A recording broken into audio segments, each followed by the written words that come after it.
Yeah, good evening all. So before I start, can anyone please confirm whether my voice is clear, whether the screen is visible or not? Yes. Yes, we can hear you.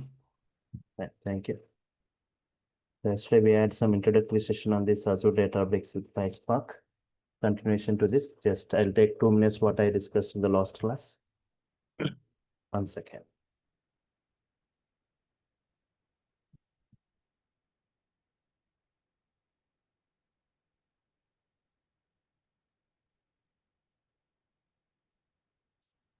Okay. So what is normal Databricks? What is Azure Databricks? Yes. What is Azure Databricks? And what is Apache Spark need for PySpark, real life use cases and job market of Azure Databricks and PySpark. So Databricks provides a Spark cluster. I was saying like cluster, nothing but a nodes systems connected in a network, nodes interconnected, right? So we've got driver and worker, or driver node or worker node or master node or slave node, we say. If you have a 20 node cluster and in that one will be the driver and all the remaining will be the worker nodes, data will be distributed across multiple worker nodes and is executed parallelly by worker nodes. So Spark is a very high speed processing execution model. I said that Spark is a very high speed processing execution model. Right. Will you help me with what? Yes, for general quiz, I'll be giving time for you at the end of the session. That's well. Okay. It's a very high speed processing execution model which process huge data at quick time. So main features in memory computation, we have got many other features, but the main features of Spark in memory computation, storage and processing both happening within the memory level, within the RAM level, and MPP, massive parallel process. Spark is 100 times faster than normal disk processing. Assume if you have got 100 nodes, if 100 nodes is worthy processing 1 TB of data at a time.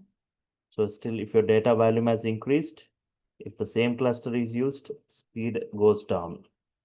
To achieve high speed, the solution is you need to scale up the cluster by adding some 50 new nodes.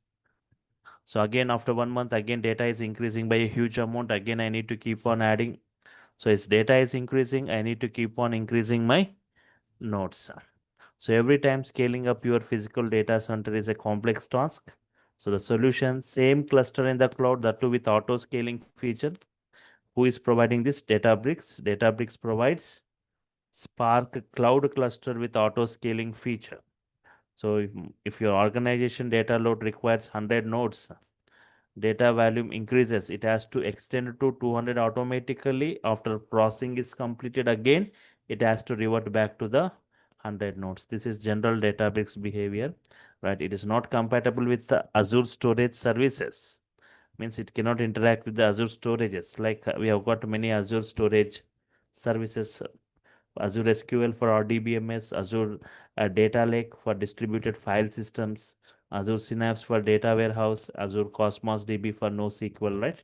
So it is not compatible with these Azure storage services, regular Databricks. That's why Microsoft and Databricks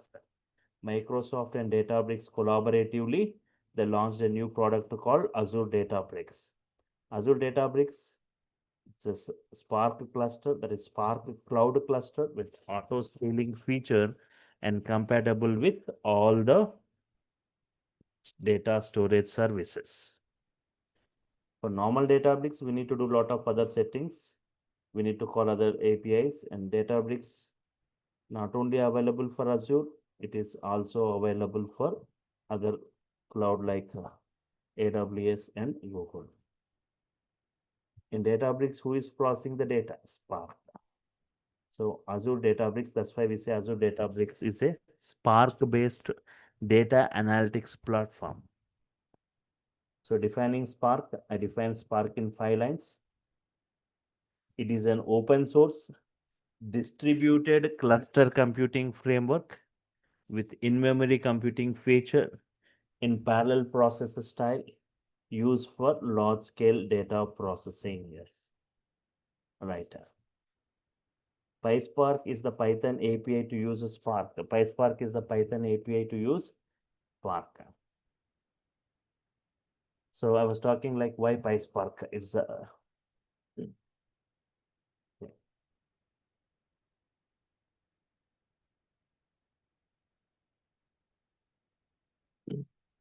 why PySpark? So if I say Spark means by default implemented using Scala language. If I'm saying PySpark means Spark implemented using Python, right? I'm saying it's a Python API to use a Spark.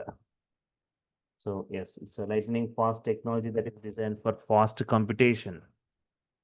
I was saying like PySpark is a demanding tool for the data engineers to work with the bigger data sets. So using this PySpark used for distributed SQL, running distributed SQL, creating data pipelines, ingesting data into databases, running ML algorithms, working with graphs and working with streaming data. So the Spark has got many like Spark SQL, Spark Graphics, Spark ML libraries, many libraries available, right? And if you see the Spark as compared with the other things, right? Yeah, that's there was a many test conducted, right? So if you see Yahoo has taken a table of size 100 TB of 1024 columns, task sorting based on 16 columns, time taken by different like databases like Oracle, it has taken around 3.5 days. MySQL has taken around 6 days. Teradata has taken around 4.5 hours, right? Netija has taken 3 hours. Hadoop has just taken 3.4 minutes, just has taken minutes of time. But Spark is 100 times faster than this Hadoop MR MapReduce we say. In Hadoop, we have got MapReduce execution is going to happen. So it is faster than Hadoop, 100 times faster. So if you see, okay, huge data is getting generated, right? So this data contains a lot of information like hidden patterns, market trends, customer preferences, right? And the useful information. So it is required or it is necessary to extract the valuable information from this raw data. So PySpark is one of the efficient tool perform these type of operations that do on huge data that is on big data. So combining Python and Spark will be the very efficient way for the world of big data. So Apache Spark community came up with a tool called PySpark. So I was just briefing you in the last session, right? So where it is used mostly in the commercial sector, in banks and financial fields to retrieve the customer social media profiles, create risk assessments in healthcare, in identifying the patients who are going to face the issue, even in the entertainment industry like Netflix, processing personalized online movies. Yes, and trade and e-commerce like Flipkart, Amazon using Apache Spark for advertising, right? Yes.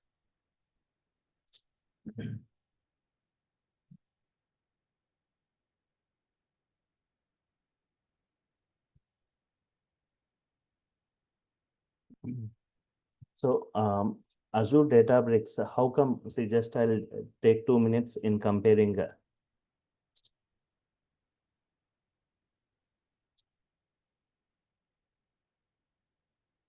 Azure Data Factory is there. Azure Data Factory, Azure Databricks.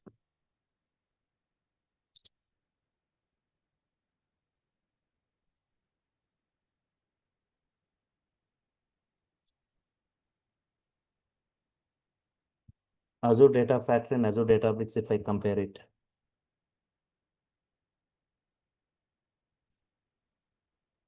Purpose, purpose of Azure Data Factory. Data integration. It is a data integration service. I can say ADF is a data integration service. Means the OLTP systems generally what about transactions happening, right? OLTP systems and between the data warehouse systems, it in the middle, it acts as a mediator, like it is a integration service between the OLTP systems and the data warehouse systems. Yes.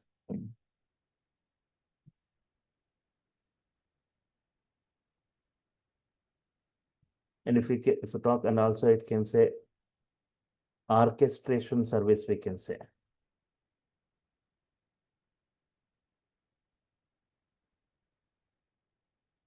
Orchestrates means whichever things required, it is going to.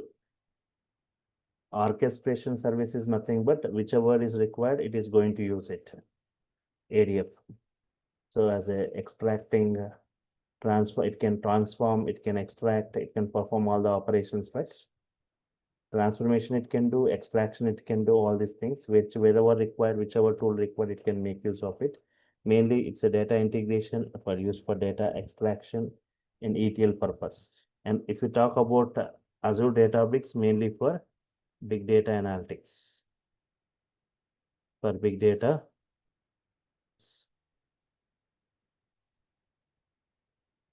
analytics.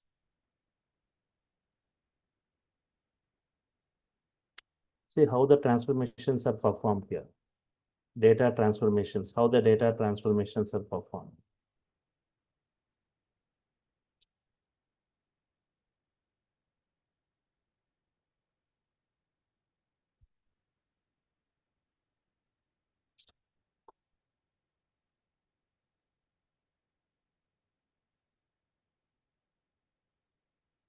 Basic transformations.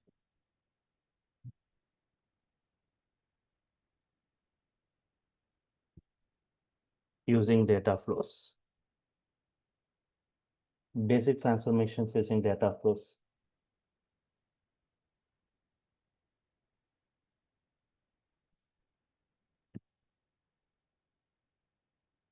Advanced transformations.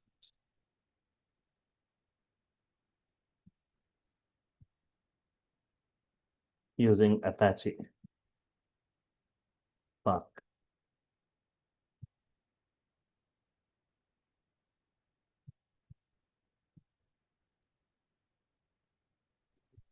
Is that Apache Spark or PySpark? Okay. So just a Spark, Apache Spark, right? So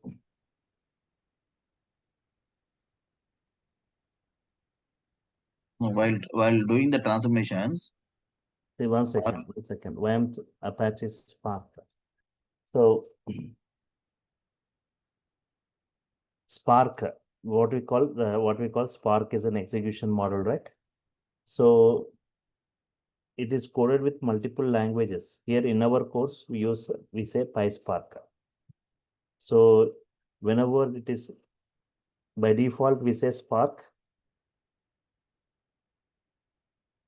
Implemented using Python, we say like PySpark. Using Java, it can be coded. Using Scala, it can be coded. Yes. So just I'm saying, normally I'm saying Spark. In our case, in our course, it is PySpark, means using Python implementation. Advanced transformations using PySpark. So whenever you say Spark means, implemented using Scala language. Whenever you say the word Spark default built using Scala language. Scala means scalable language, means extension to Java. So Spark by default, whenever you say Spark, by default implemented using Scala, built by using Scala, right? Whenever you say PySpark, means with Python API. Python API to use Spark. What is it? Python API to use Spark. Import PySpark, we say. So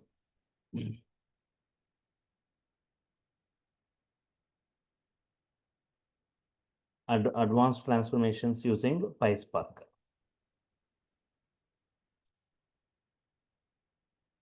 So what all that Spark related functionalities, everything will be same, whether in which language you are preferring, right? Spark can be coded or it has got multi-language support, so the functionalities remain same. But the programming and this API will be changing. Development interface, if we talk, development interface,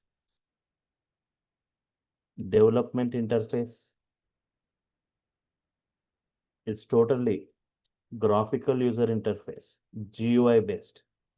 Talk about ADF, graphical user interface.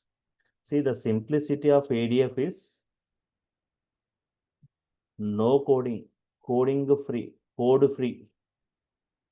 That is one. And everything is graphical user interface, everything a drag and drop. You don't need to write any code, and you no need to write any kind of Spark code here. Everything internally it gets converted into that and executes in that. But in the case of data here, in the case of Databricks, we will be writing code. Graphical user interface for creating pipelines.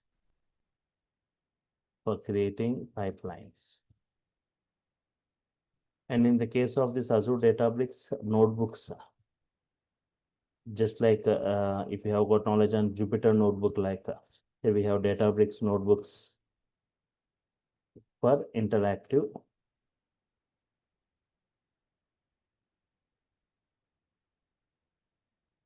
data analysis and development.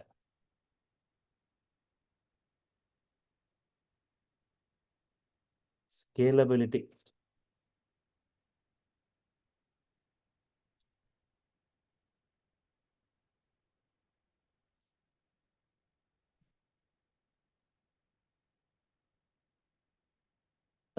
If you talk about this Azure Data Factory, in the class compared to this version 1, version 2 was very flexible, where it doesn't have any prerequisites and everything. You got many features and the scales through.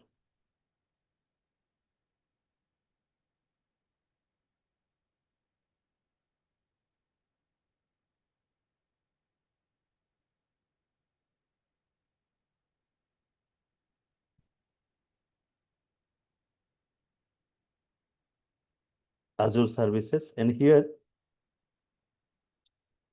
default cluster scales through integration with other Azure services, and default cluster is going to run. It doesn't have the control on this cluster. Means if you want to design your own cluster, here it is highly scalable. It is highly scalable.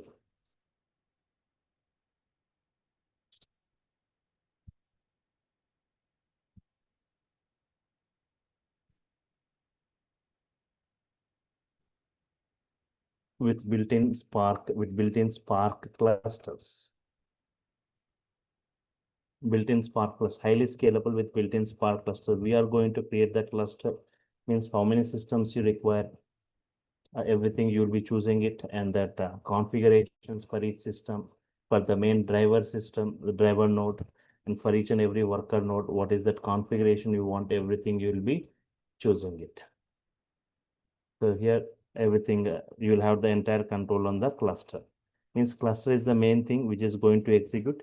Here the main thing, Spark is mainly used for what? For very high speed processing. Today you are expecting results at a very high rate of speed. So for getting that speed, right? Cluster, it runs on a clusters where multiple systems are involved. Means where your data is distributed, divided into partitions, distributed across multiple systems and running parallelly. More systems, more parallelism you see, more speed you can see. See, very simple, right? We talk about this main feature of this Spark, the PySpark, right? Parallel processing. See, non-parallel and parallel. What is the non-parallel and parallel?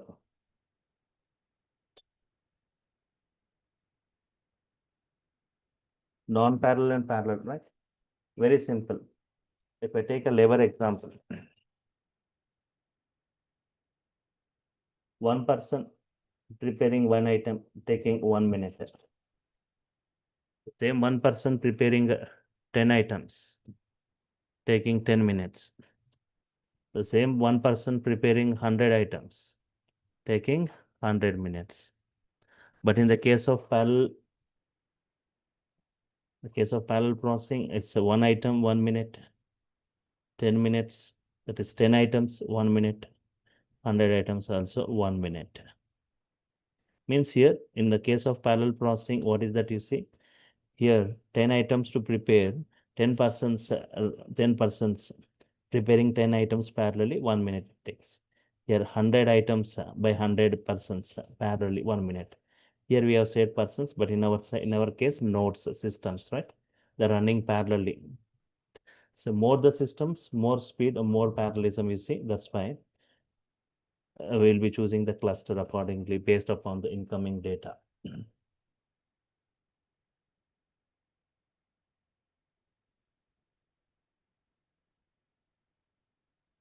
Okay.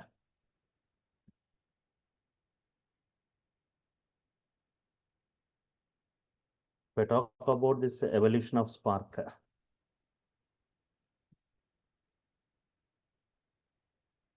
so the cluster computing, right? It's a revolution brought by Hadoop, Apache Hadoop, right? So Apache Hadoop, it brought a revolution. First Hadoop was there where you can see all this kind of distributed computing came into that existence. So it is a revolution which brought by Hadoop, where you can see multiple systems running parallelly, processing a single file, right? But the difference between the Hadoop and Spark, the case of Hadoop, you won't see in-memory computation. In Spark, you see in-memory computation. That's the reason we see very high speed of Spark as compared with, yes, Hadoop, it can both store and process. Hadoop has got big data. If you heard about that big data Hadoop, right? It can perform both storage and processing. It has got a file system, separate file system, what we call as Hadoop distributed file system. If I talk previously, we have got big data. 1 second. Master node and multiple slave nodes. They're interconnected.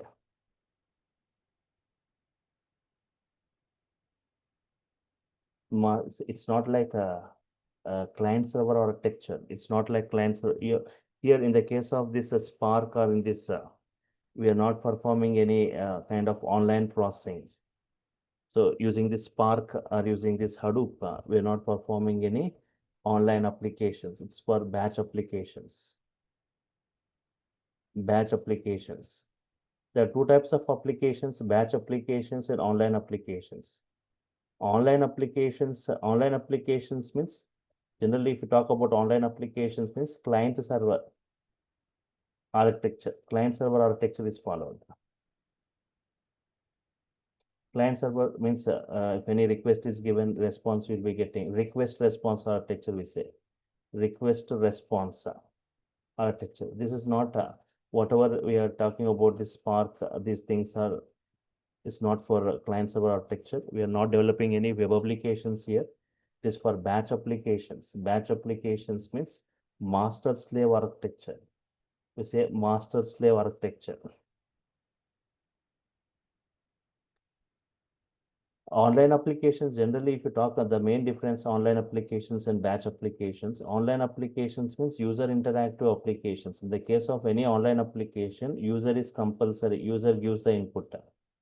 User gives the input. Talk about any online transaction, you will give the source and destination accounts. User gives that. Booking a movie ticket, user gives the input. Here, user compulsory required, user gives the input in the case of online application.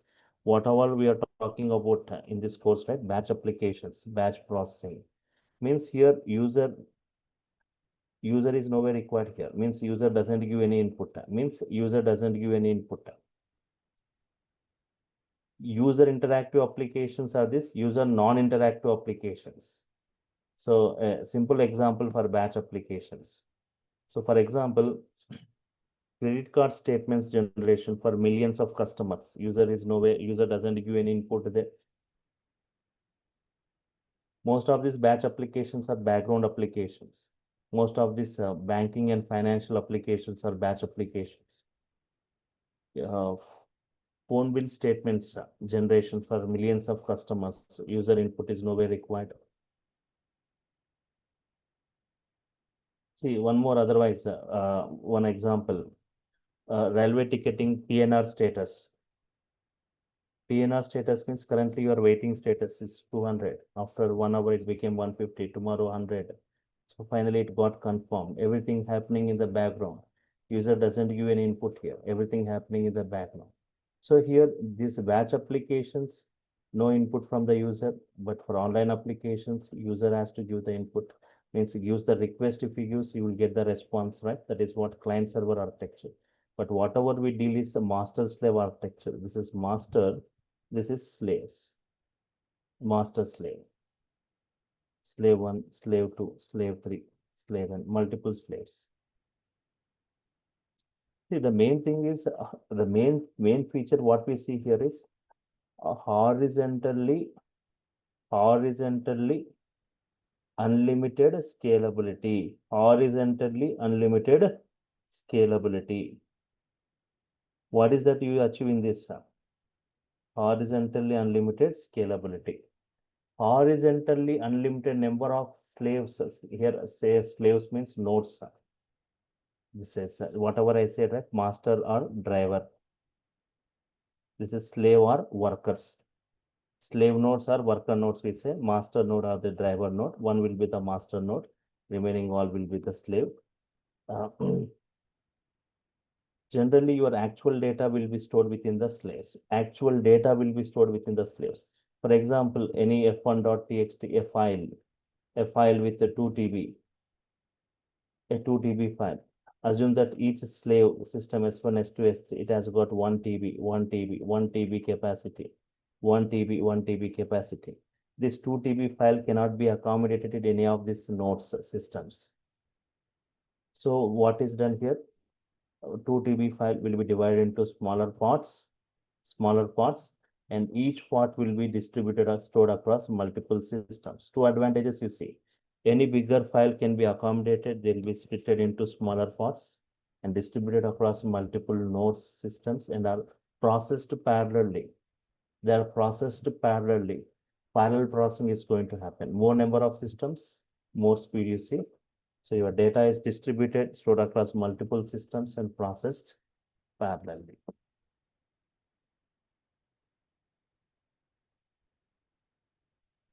So for example, you may say when the data is distributed across multiple systems, multiple machines, right? Even the fault tolerance, if I talk about fault tolerance, what do you mean by fault tolerance? What do you mean by fault tolerance means you may ask that. So if multiple systems, for example, your data is distributed across multiple systems and they're running parallelly. Suddenly, if any one system goes down, data is lost and your task is failed, means assume that this 2 TB data distributed across multiple systems, 10 lakh records in this, 10 lakh in this, 10 lakh in this, 10 lakh records in this. If this is executing this 10 lakh records, that is T1 task, this T2 task, this is T3 task, this is T4 task. 4 tasks means 4 systems are executing 4 tasks parallelly. Suddenly, any one system goes down, then the data within the system is lost, and this T2 task is failed. If T2 task is failed, means entire job is failed. Your job is divided into tasks. If any task is failed, your job is failed. We have got a fault tolerance mechanism, right? So in the case of Hadoop, you will be replicating the data, but in the case of Spark, right? Spark has got the capability of regaining the lost partition. If any partition, P1, P partitions are right, your data is divided into partitions. If any partition is lost, then it has got the capability of regaining it. Later, I discuss in brief about this fault tolerance mechanism, but just I'm saying that master slave architecture we follow here. Single master and multiple slaves, driver and workers, the single driver and multiple worker nodes. So your actual data will be stored across the slaves, slave nodes, worker nodes, data nodes, we say. Data nodes, worker nodes, slave nodes. Your actual data is stored across the workers. The workers are going to process it parallelly. They are going to store, they are going to process the things parallelly. Does it maintain more than one copy? So in the case of Hadoop, right? In the case of Hadoop, there is a concept called replication. Replication means duplication. Means it will be duplicated. The data will be duplicated, stored across multiple systems. Multiple duplications will be stored. Even if one system, the data is lost, still that as it is duplicated, the data is available in other system. But in the case of Spark, right, instead of that, it is got a powerful fault tolerant model where it can regain the lost partitions. See, generally very simple. In the case of Spark, in the Spark, totally it is different. In-memory computation, right? Total data is stored within the memory level, within the RAM level. The data is stored within the memory or RAM level. You are saying 2 TB data means that much of RAM to be maintained. But if it is like 10 TB data, right, that much of RAM needs to be maintained, where your data is going to sit within the RAM level, memory level. For example, in Spark, we have got RTD and data frames, we say resilient distributed data sets. Resilient distributed data sets, we say. Just I'll be briefing you about all these things. Resilient distributed data sets. For example, RDD1 from file 1. This is your file. From this file 1, this RDD1 got created. Think that from some TBs of data. Similarly, RTD2, RTD3 means Spark data objects we called as RTDs.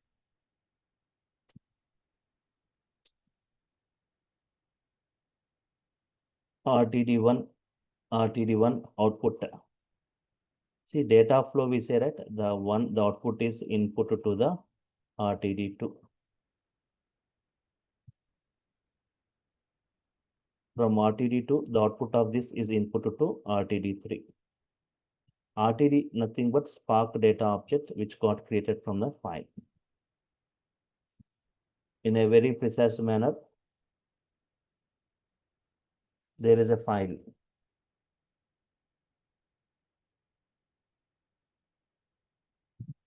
File1.txt. If you load this file, R1 RTD1 is created. R1 RTD1 is created. On that R1, if I perform some filter transformation based on condition, city equal to Hyderabad or department number or department equal to. If I filter, the result whatever you get is a one more data object.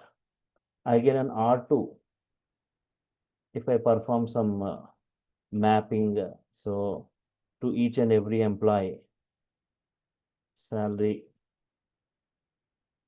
plus 5,000. Add 5,000 salary to each and every employee. Map this transformation to each and every employee. Map transformation is happening. R3. Filter transformation, map transformation, or grouping activity using R3 dot some grouping activity.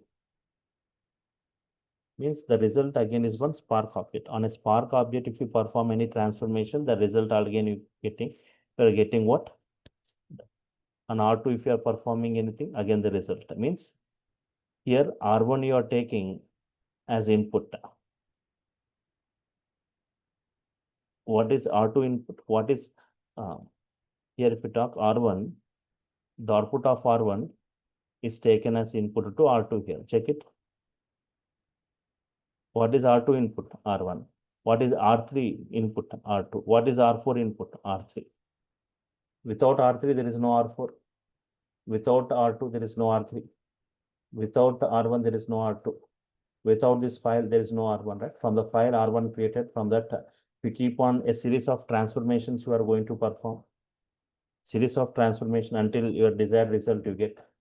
The same way, it's a data flow, the output of which we call it as input to the next one, R3.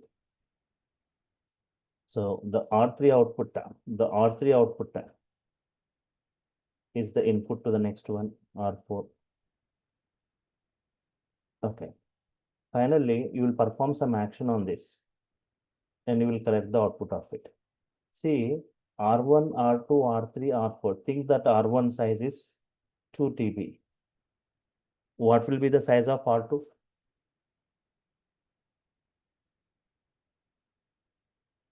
If R1 size is 2 TB,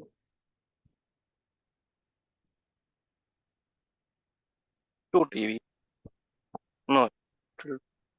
see, it can be, see, you have filtered the data. R1 has got 10 lakh records from that, think that some 10 lakh records. From that, if you filter, you will get some 5 lakh records. Filtering operations. So here, whatever it is, R1, R2, R3, R4, they have got TBs of data. Think that it has got 2 TB or less than 1.5 TB, 2 TB, 2 TB. This much of R1, R2, R3, R4. As understand here, all these 4 at a time you cannot load into the RAM. From R1, R2 got generated. The output of R2 means if you're performing any transformation on the Spark object, again one more Spark object you got. Means R3. Again on that R3, if you perform any activity like grouping, aggregation, or union, or join anything, again the result is in R4. So all this R1, R2, R3, R4 at a time you cannot load into the RAM. Means RAM cannot accommodate this much huge capacities. Means 2 TB, 2 TB, 2 TB, like 8 TBs. If you think your data flow has got R1, R2, R3, R20, means it reaches huge data. All these RTDs cannot be loaded into the RAM at a time. So what happens here? One by one RTDs will be first.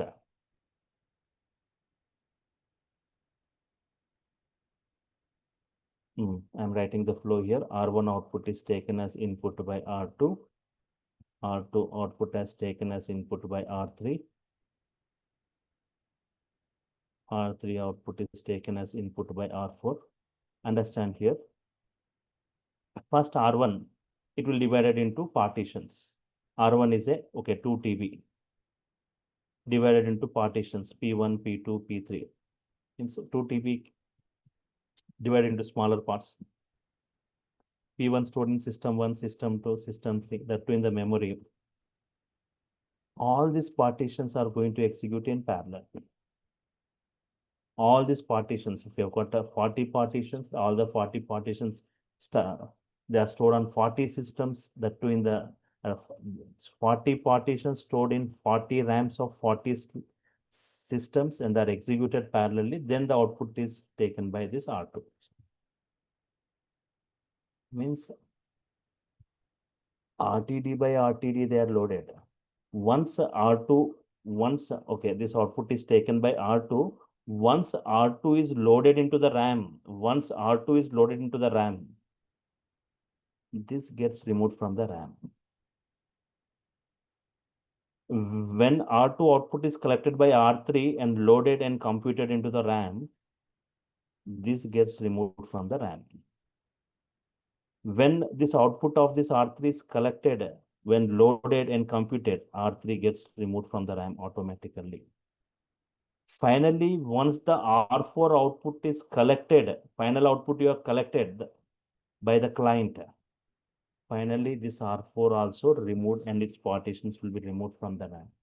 Now, what are present in the RAM? Now, RAM is empty again. You can trigger the next flow. Once you start the execution, one by one RTDs will be loaded. They'll be computed. Finally, the output collected. Now, nothing is present in the RAM. Now, you can trigger the next flow, next job. Again, the same process. One by one gets loaded. The output will be collected by the next one. the previous one gets removed, and finally the final output is collected. This also gets removed. The last one also gets removed, right? That's the reason. That is what happening within the RAM level. But if you keep on loading this RTDs in the RAM, first assume that this loaded, this loaded, but they are not removed. By the time for R4, there won't be any space in the RAM to get loaded into that. There won't be any more space for the next upcoming RTDs to get loaded into the RAM. They can't be accommodated. So RTD by RTD, sequentially one after the other. See, Spark data objects, we call it as RTDs. All the RTDs won't execute parallelly because until R1 executes, it output is given to R2, R2 cannot execute. Without executing R2, R3 cannot execute. Means all the four things cannot execute parallelly, one after the other. Once this execution completed, R1 execution completed, this output is given to R2, then only R2 can start its execution, and its partitions will be distributed and executed parallelly. Next, its output is collected by R3. So RTD by RTD, sequentially, one after the other in DAG style. I'll say what is DAG, directed acyclic graph model.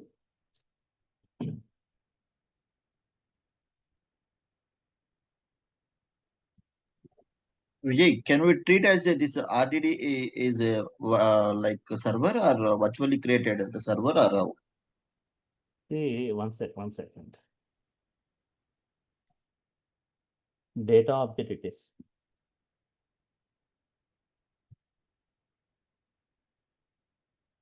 RTD is data frames, we say, right? RTD is data frames, whatever we call these are data objects. From a file, EMP file is there. emp.csv file.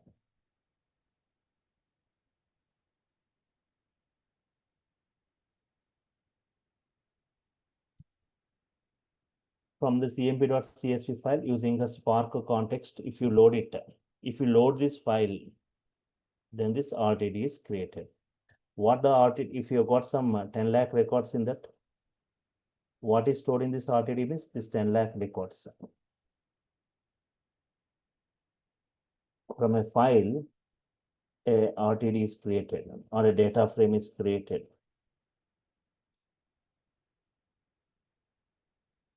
Okay, once this is created, right? Once this is created on this, you can perform any transformation.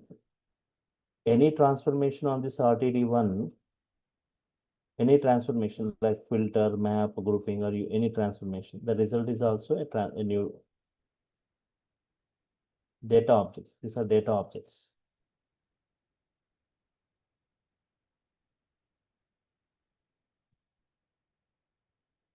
This what this RTD holds? This entire EMPCS, this implies data. On this implies data, RTD1 output you are taking and you are performing some filtering. This nothing but implies data you are filtering. You are getting a new Spark object, RTD2. Okay. Here, if you got some 10 lakh records in this, after filtering in this RTD2, you got some 7 lakh records. Means they got filtered. You're on filtering condition based on CTR, based on year, right? Again, on this RTD2, if you're performing any map operation, means all the employee names in the uppercase, names dot upper, you are saying. Mapping, you're mapping each and every employee name in uppercase, or salary. I'm giving bonus to all the employees by adding 5,000 to the salaries of each employee. Some mapping means whatever transformation you do, means that whatever that logic will be mapped to each and every employee. That RTD3 is created. So, I mean, first one by one they will be loaded. One by one they will be computed. One by one they will be removed from the RAM. What I mean is, first this RTD2 is not existed. RTD3 is not existed. Only EMP file is existed. From that I'll create it. So using Spark context, by load this file, you will get this RTD.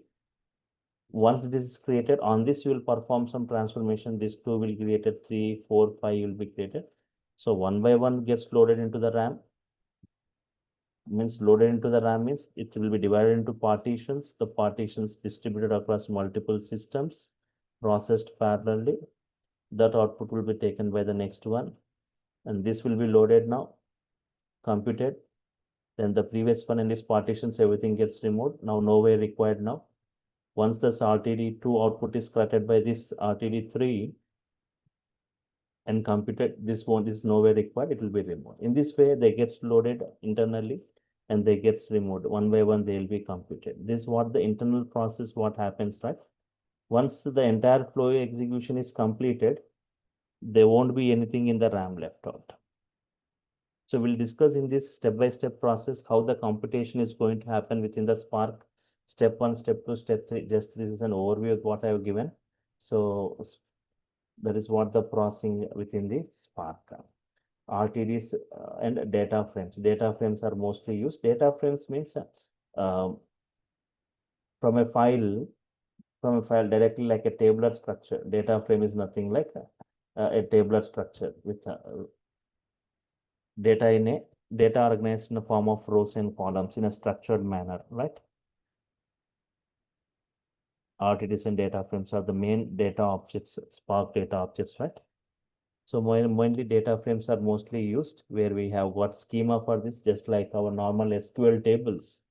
We'll see the column names, all this will be available.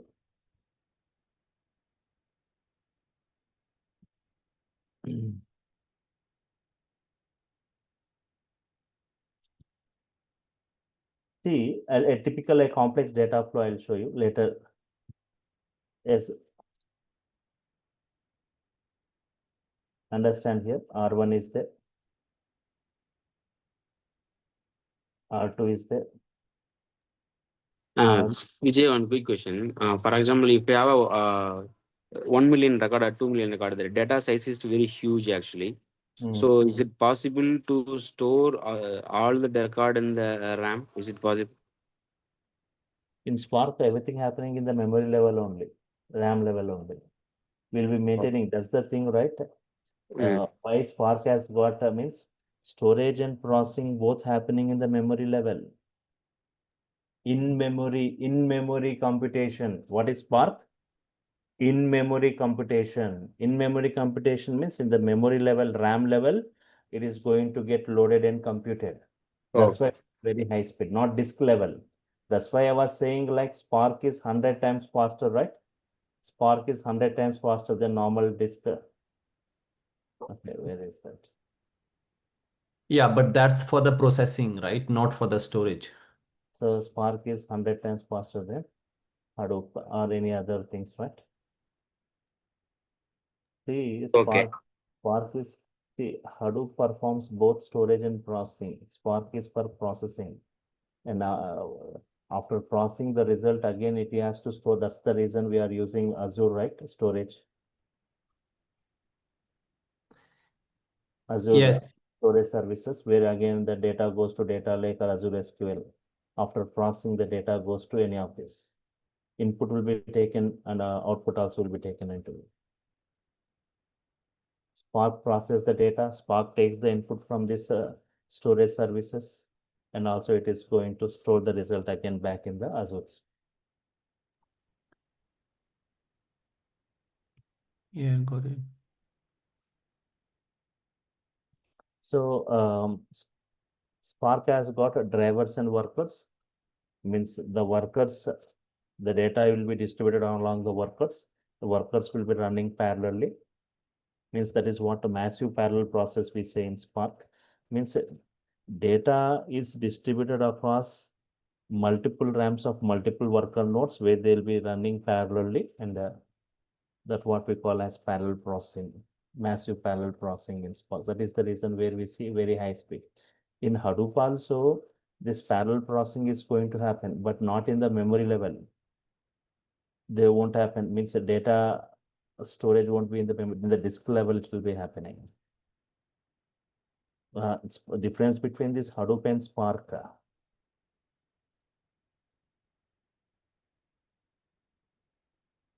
Here also, the cluster cluster computing. Hadoop is also, Spark is also cluster computing. But main reason is Spark is in-memory computing systems. In-memory computing system.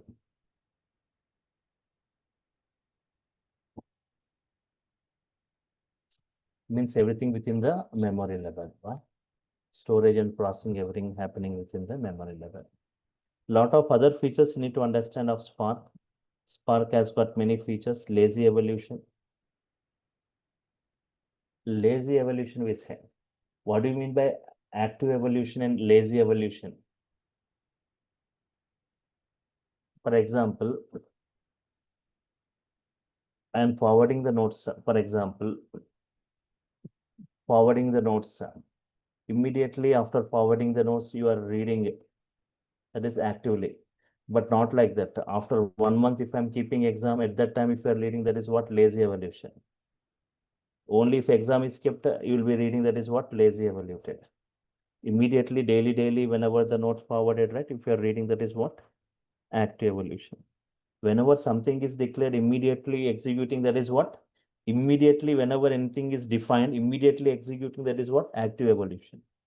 But Spark is lazy evaluated. Immediately it won't execute. Just like a normal function in programming language, you see function, right? Until you call a function, it won't execute, right? You define a function, immediately it won't execute. Until you make a function call, it won't execute. In the same way, this is your data flow. Until you trigger this flow, it won't execute. If you trigger this flow with an action, then one by one they'll be loaded. Until then, they won't execute. That is what, which is the best one, means lazy evaluated only is the best one. Means whenever required, when it is required, then I'll be triggering the flow. And in this way, there are many other Spark features I'll be discussing in the next session. Just this is overview of this Spark computing. In memory computation. There are many other features, one by one features, and how the Spark is computed step by step I'll be discussing, and also the fault tolerance model. And there is one more important feature you see in Spark, persistence. Persistence means already there is a transformation which is executed. We will be reusing the already executed transformation output. Already there is a transformation which got executed. Again, we no need to re-execute it. We will be reusing the already executed transformation result. Very simple, right? If from R3, you got one flow like this. R4, R5, R6. From this R3, R7, R8, R9. From this R10, a complex flow I am taking, R11, R12. See this flow, data flow. Here, this is the first flow. From here to here, the flow is going, first flow, flow 1. From here to here, it is going, this is what we call flow 2. From here to here, it is going like flow 3. How many steps for flow 1? 1, 2, 3, 4, 5, 6. Flow 2 also 6 steps. Flow 3 also 6 steps. But what is the commonality you see in this? What is the commonality you observe in all the 3 flows? First 3 steps are common.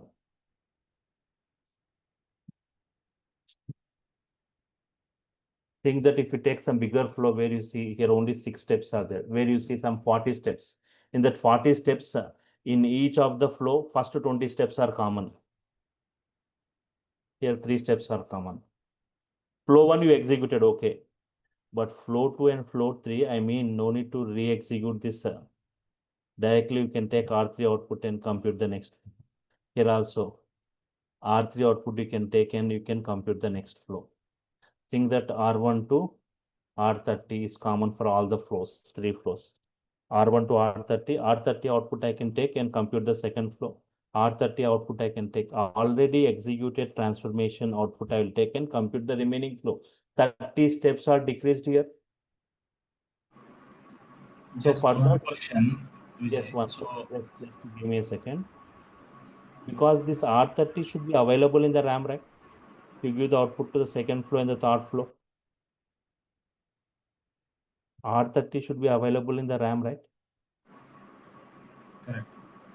You may ask, how come that R30's output you will take and compute? Here also in this case R3, R1, R2, R3, R4, R5, R6. Once the execution completed, no RTDs in the RAM. Yeah, RAM is empty.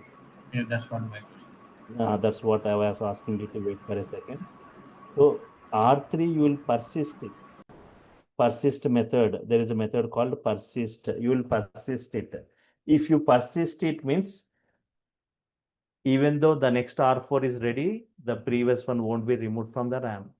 When the total flow executed also, R3 will remain in the RAM. So that it will give the output to the next flows. Flow 2 and flow 3 can take this output and they get computed. So that the 3 steps got decreased. Here 3 steps, but if you say here 30 steps got decreased. If you persist it, it won't be removed from the RAM. So that the other flows can make use. Anytime which RTD you will be persisting means the RTD whose output is used by many other flows, that one you will persist it. Means as you are the developer, when you will be seeing that, you will be come to know, okay, this output is used by I will persist it. So first flow you will execute anyhow. There's no other choice. From second flow onwards, this output can be used and you already it is persisted, it is available in the RAM. You can go from R3 to R7. Here from R30 to R50. From R30 to R80 you can go. Persist means making the RTD available in the RAM. Generally, which RTD will be persist means the RTD whose output is used by multiple flows. That output you will, right? Okay. Any query now? Any query in this? So after executing all the flows, we can flush out that R3 from the RAM. Forcefully, you can unpersist by using unpersist method. Okay. Means once your total 3 flows executed, right? Now you think that this R3 is not required in your RAM. There is a method called unpersist. Unpersist happens immediately. Unpersist happens immediately. R3 dot unpersist, if you say, immediately it will be removed. But persist won't happen immediately. Why? It should complete the other flows. When R3 will be persisted means once R1 loaded, once R2 loaded, now R3 loaded, now it will be persisted. When that is loaded only, it will be persisted. Until then, for example, R3 you want to persist means immediately it won't persist. So first 29 RTD they should be loaded, they should be computed. When R30 is loaded, now it will be persist. Means half of the flow should execute, right? If you want to persist it. At least flow one flow should be executed to persist it. From second flow onwards, you can make use of this. Right? So unpersist, immediately it will remove. Persist, right? When that is loaded into the RAM only, it will be persisted. See, R3 is there. One R1 should load, R2 should load and compute. Now R3 is loading, computed. Now it will be persisted. Loading, computing, persisting happens now when it is loaded. But immediately R3 dot persist means without R3 loading, it cannot persist. Without loading of R3, it cannot persist. So the entire flow should execute, start running.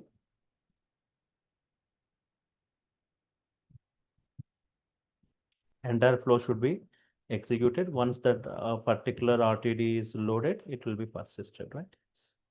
So this is just like an overview, but we'll discuss with multiple flows, multiple examples, step by step, the computation of this Spark, how it is, the behavior of Spark, architecture of Spark, fault tolerance of Spark, need to understand before we go with the practical part.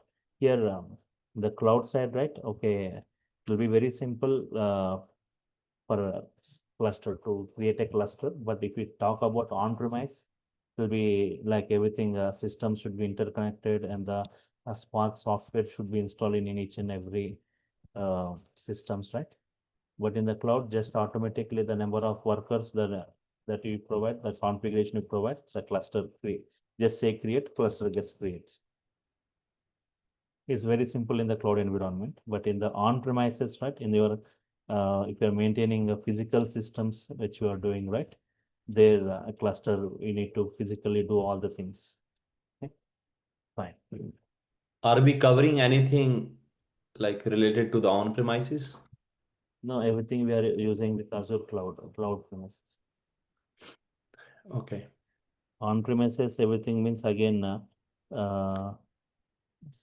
multi-node cluster, single node cluster, multi-node cluster. Single node cluster means that system, the single system will act as the driver and the worker. No, at least like installation part, we have some links to the videos or something we can check. I'll show you. I'll show you how to do that in Windows environment. How we can install that Spark. I can show this. So actually, Yeah. okay. Actually, I'm running some weekend batches on this on-premises, like Hadoop and Spark, big data, Hadoop and Spark. But our batch is with the cloud, PySpark with cloud, the two with Azure cloud, Azure Databricks, right? So later, if you want, I am this on-premises. At the end of this, I'll be showing you. With the Windows, you can install it, you can run it. Right. It's fine. Yeah, because most companies are still not 100% cloud, so it's important to know how it works on on-premises. Mhm. That's That right. will- yeah. Okay. Check with this course content, right? Once again, before I go with the actual things, right, I'll be giving some knowledge on this. What is big data, Hadoop, Spark, introduction to the Spark architecture, Spark RTDs, Spark data frame, Spark days, right?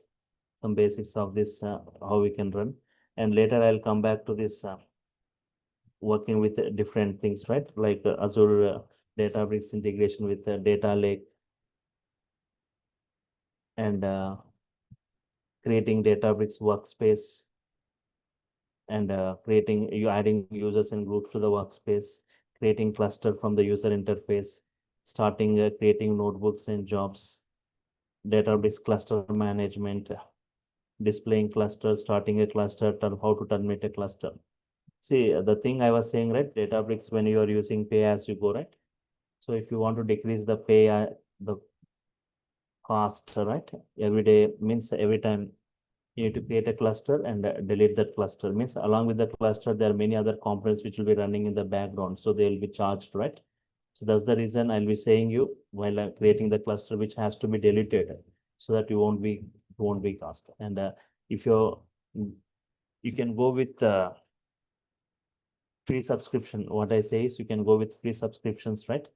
So that you won't be charged any amount, like around 17,000 rupees credits will be added to your account where you can make use of it.